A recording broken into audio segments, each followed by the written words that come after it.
Have you been listening to this show for a while? Do you like this show? Do you want to see it continue? There's one way you can do that. You can actually visit our Patreon page and donate some money to make sure the show continues. That's the only way we fund the show, the only way we make it happen. Go to patreon.com/wehaveconcerns, find out bonus stuff you can get for supporting us, and make sure the show keeps on trucking.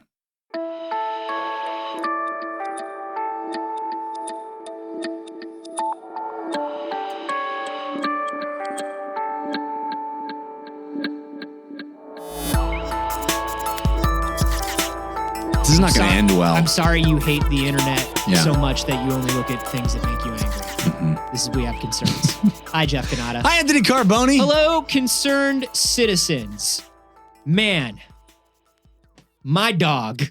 Oh, here we go. Let's just 15 minutes about my perfect prince. Yeah. We don't need to talk about any news or science or. Why would we when you have a dog? Why would we? I've got this beautiful boy.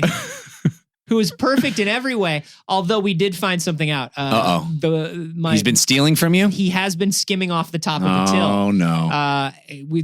It's been coming up short, the drawer every night. Yeah, but you didn't think it could be your perfect prince. No, he's such a model employee in every other way. You'd think. And I almost, for a second, I was like, do I just let this go? You can't let it go. Like, I know he's got like financial issues because he can't work anywhere else right. except for me because he's a dog. Yeah, it's that dog thing. And then I remembered that I set up this entire job because I thought he looked cute in a little bow tie, and it's not real. It's not. And so it doesn't matter. And so I let it go.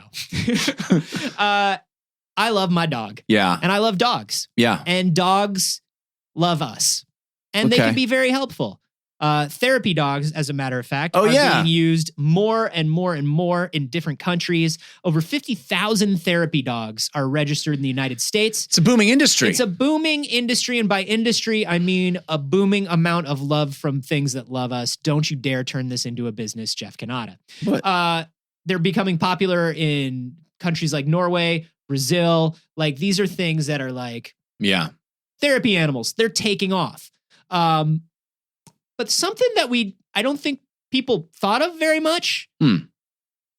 Do therapy dogs enjoy their job, or are we stressing them out and making their lives miserable? Oh, we take a dog who loves being around happiness. What does dog want? Stick. Put him near ball. Misery, and it makes us feel better, but maybe it brings the dog down? Yeah. How much, does the dog want to be around people with anxiety all the time? We're vampiring their joy? If you think about, okay, so my wife has a lot of anxiety. Mm-hmm. Sometimes it can be very emotionally draining to be the support person for somebody with a lot of anxiety. Sure. Yeah, fair. Or other mental and emotional issues. Yeah, I'm sure she doesn't deal with any of that from your side at all, ever. I'm very, very, I went to a brain doctor guy, and brain doctor said, "Whoo, you good."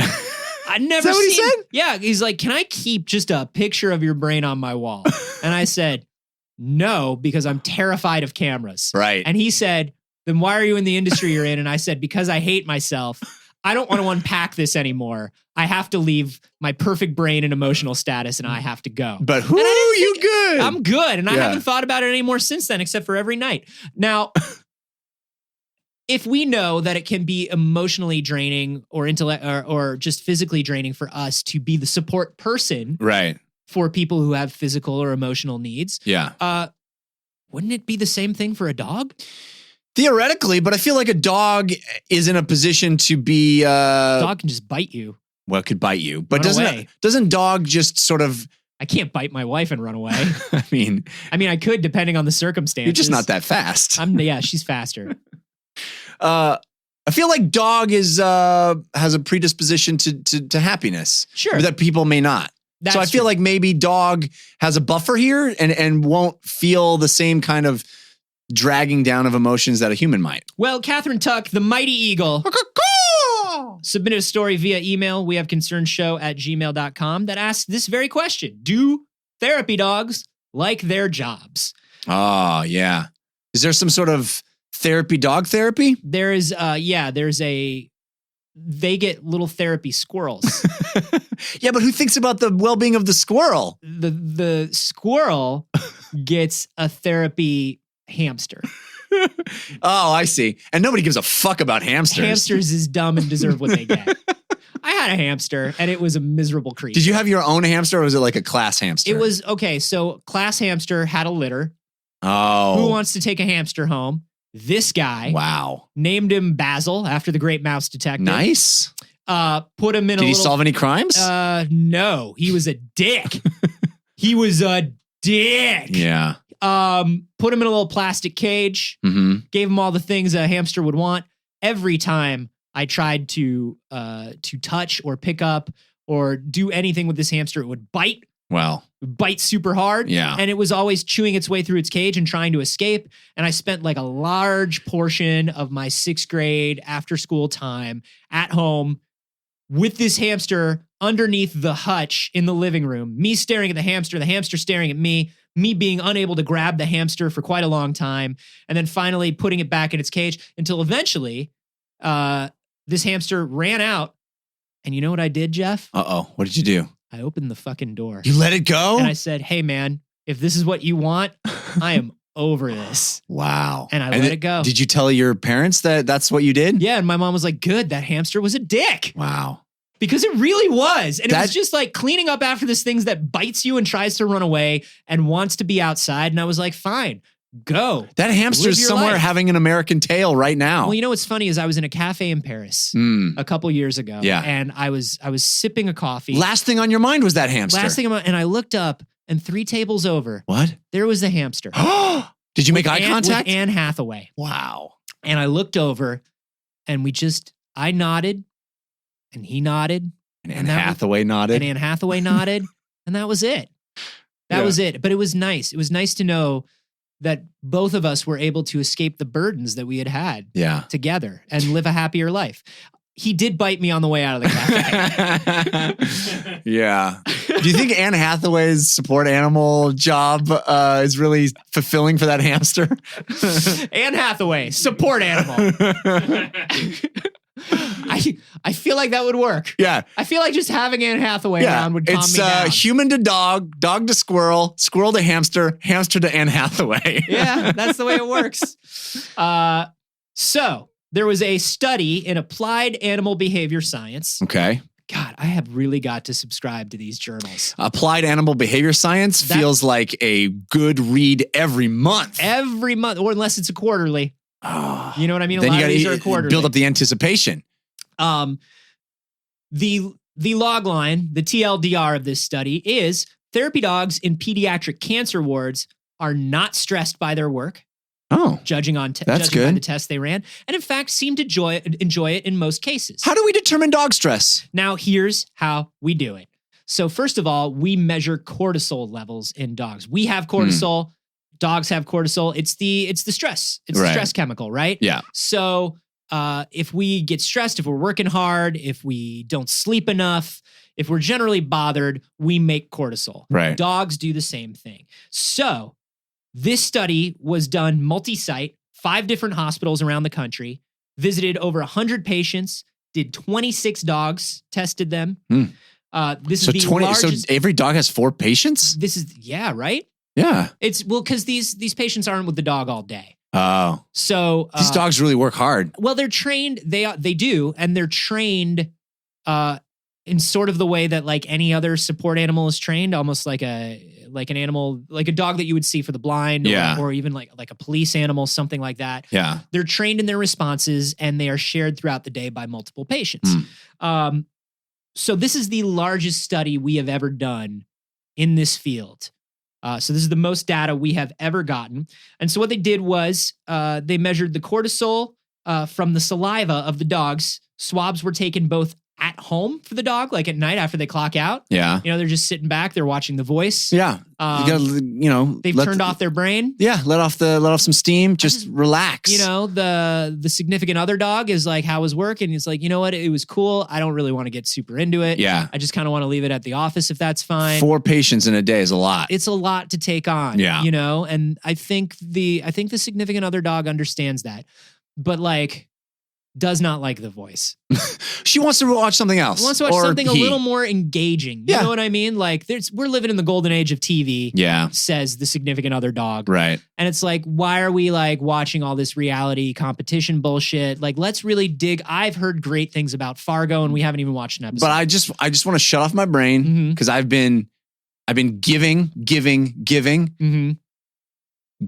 for patients, for givings all day. That's 28 givings for a dog. That's then in dog givings. Yeah. Yeah. So can I just shut off my brain for once and watch the friggin' Voice? Fine. I guess I'll just play with this chew rope. And that's the same thing that I do when my wife watches reality TV. Yeah. I just gnaw. I got a rope that I gnaw on. It's nice of her that she got you that rope. Penis. You're like halfway through that bull penis. Well, it's almost time to get a new one. Well, it's like I buy them and they're like, dude, are you really going to eat that? That's bigger than you. Yeah. And I say, hey, you'd be surprised how quickly I'll tear through this over the course of a season of The Voice. It will upset my tummy. And so it's important. Like sometimes I'll cut the bull penis in half because I have no self-control. Anyway, this is the story that I'm telling about myself. So they swipe the saliva at home. They swipe the saliva at various times, various therapies at the hospital. And they found out that dog's chill? Dog's pretty chill. So, but here's the thing.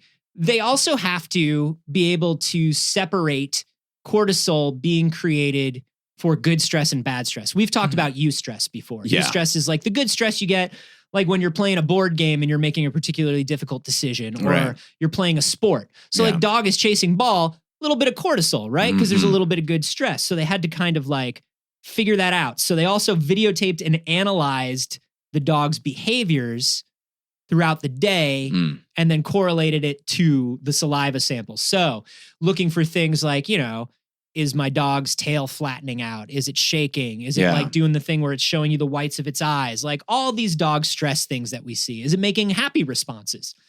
So here's what we learned. Dogs have no difference in their cortisol levels at home or the hospital. Dog's just dog. Dog's just dog. They're not stressing it, dude. What's up, dog? They're just chilling. Now, here's the thing. Just like people, dogs don't like every part of their job. Oh, well, who would? So, what part of the job does the dog not like? So dog really loves sort of like when a patient will play with a dog with a toy or go for a walk or even like take a nap together. Dog doesn't like listening to stories. Right. Like, but then, one of the things that you can do to calm yourself down is like really like brush a dog or pet a dog for like a really extended period of time. Sometimes dog doesn't want to be brushed or touched. Don't touch me. Dog doesn't care for being drawn. One of these things is like drawn. Yeah. So like animal therapy. Like one of your French girls? Like one of your French dogs, like one of your poodles. So, art therapy and animal therapy sometimes combine, right? Dog comes in your room. How does a dog know that it's being drawn? So here's the funny thing about two dogs that I know, my dog and my friend Meg Cole's dog. Meg Cole is a DIY and crafting YouTuber. And her dogs respond to, she had a dog, Gracie, that responded to working Gracie. And if Gracie is working, she knows to sit. Oh, stay and pose. Yeah. Dagger knows when you pull out a camera, he immediately gets stressed. You gotta smile. Yeah, but if we go working Dagger, he has to like, okay, the sooner I do this, the sooner it's over. But hates it. Hates it. So these dogs have to get drawn. My photographer wife is not pleased with that. So it feels like what's stressful to the dog is just being still. Still, but also like no dog really enjoys. Well, Labradors kind of enjoy being brushed because they have those oils in their that build up in their coats. That's why they're always rubbing up against stuff. Okay. But most dogs don't want to be groomed. Yeah. So these are things that would normally stress out a job, but are also kind of part of a dog's life and upkeep. Right. And those are the things that cause the dog stress. Now they did show that dogs that showed the most stress behaviors also showed the most friendly behaviors, showing that, which means some dogs are just better at expressing feelings. Which I think is interesting. So they had more variation. They had more variation. It was easier to tell when the dog was sad. The highs are higher and the lows are lower. Baby, that's the only way to live. Yeah. You can't have the sweet without the bitter. That's right. You can't have the puppy chow without the puppy, I don't know, sadness. Yeah, you gotta You got to get your shots. Yeah. You got to get your flea meds. That's right. And you got to eat your treats. That's what Jason Lee said in Vanilla Sky. Yeah. You can't have your besticles if you don't lose your testicles. That's right. You remember him turning to Tom Cruise in Vanilla Sky and saying those exact words. Vanilla Sky humor goes over really well because a lot of people like that movie and even more people remember that movie. Yeah, no, it's a great reference. It's in the zeitgeist. People are really thinking about Vanilla Sky right now. So this is actually going to help us now that we know that dogs aren't stressed about their jobs. Rely on them more. Rely on them more, but also we can find better candidates now. Oh. Dog headhunters know what to look for.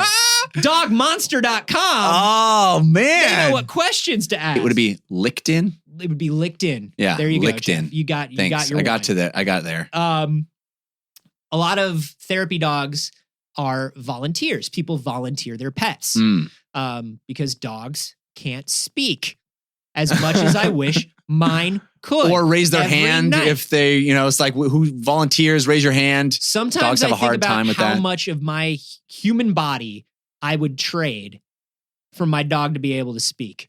Like speak and understand English. You'd just be a head on a plate and your dog would be chatting with you. One arm, one leg, I think maybe. One arm, one leg. And now it's down to one arm because my dog's getting older and I wouldn't have as much time. And it seems like kind of a waste to give up two limbs, if I'm honest. You don't have enough time to hear all the things he has to say. I mean, it's like you get a few good years, but he's also going to go dog senile soon in a couple of years. Yeah. And then what are we going to talk about? The same shit over and over. I remember my grandma. So, most dogs that are therapy dogs are volunteers. So people are like, my dog is very affectionate, so it will make a good therapy dog. But that doesn't necessarily hold true because these dogs, like we were saying, that show more affection also show more stress, which can be more stressful for the patient. You want constancy. You want constancy. Level-headed dog. It's kind of like when they tell you when you're picking a puppy, you don't want the one that runs to you or from you. Right. You want the one that's kind of like, oh, I see you.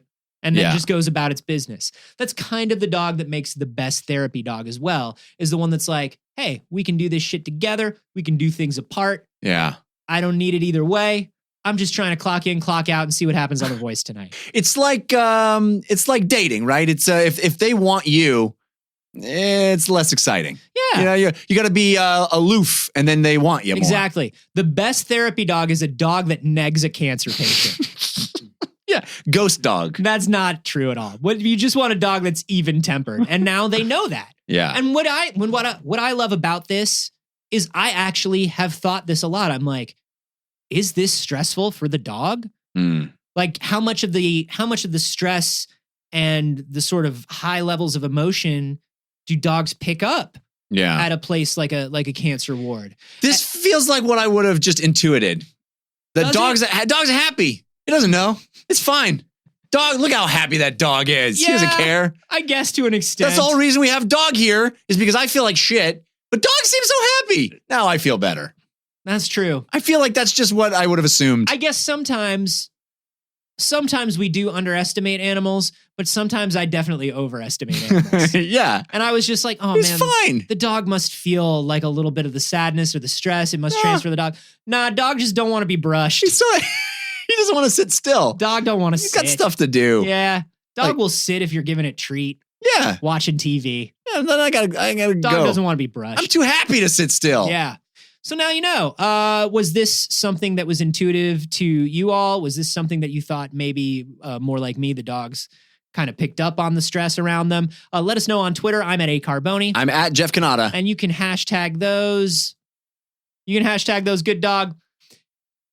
And hey, if you are looking to hang with other concerned citizens. Always looking to hang. Oh, man. Sort of the emotional support group of the show. We are all each other's emotional support animals. That's right. And there are a couple places where you can be and find that support. One is the subreddit, which is wehaveconcerns.reddit.com. One is the Facebook group. Do not worry about Facebook. It's perfectly safe. There's nothing going on with your data. Nope. Everything is fine. Socialize on facebook.com/group/wehaveconcerns. Or if you're a patron, you get the super secret Discord And your invite to that happens when you support us for $1 or more per month. Which is so little. It's so little. Just go to patreon.com/wehaveconcerns. What is $1? Just do it. Just do it. Just go there whether you plan on going to the Discord or not.